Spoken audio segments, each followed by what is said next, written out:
The Great Gatsby. In the summer of 1922, a man named Nick Carraway arrived in West Egg, Long Island, a quiet observer drawn into the shimmering chaos of wealth, desire, and illusion. Across the bay from his modest home stood a mansion, vast, mysterious, and alive with light.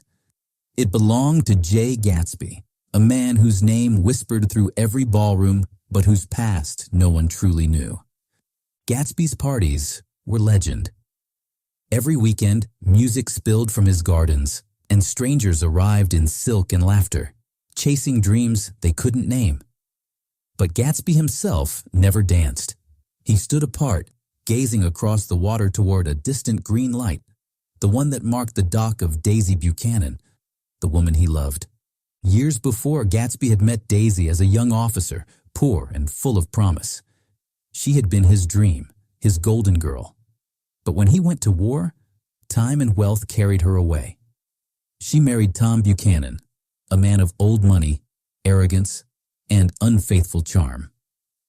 Gatsby, determined to reclaim her, spent years building a fortune from shadows, creating an empire for love.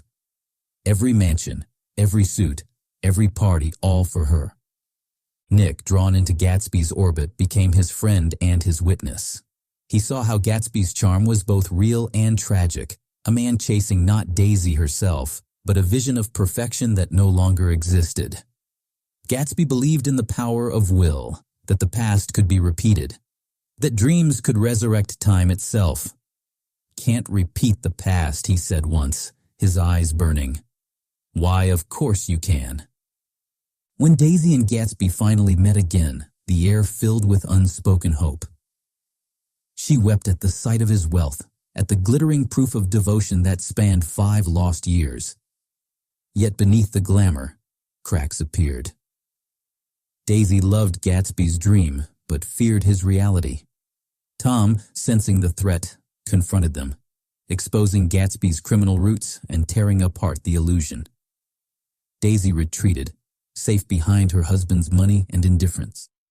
That night, tragedy struck. Daisy, driving Gatsby's car, struck and killed Tom's mistress, Myrtle Wilson. But Gatsby took the blame.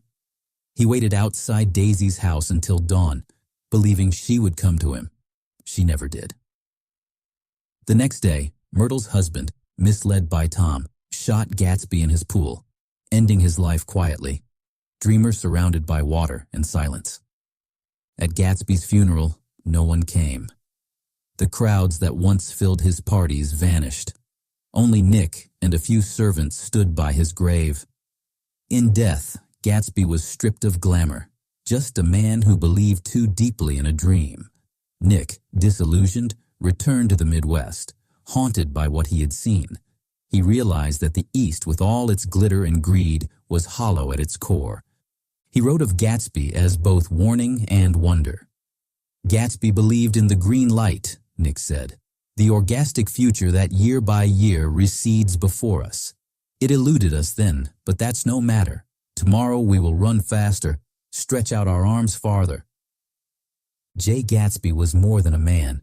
He was America itself, bold, hungry, reaching endlessly for dreams that shimmered just beyond reach. His life was a tragedy, but also a hymn to hope, the beautiful, impossible hope that defines the human heart.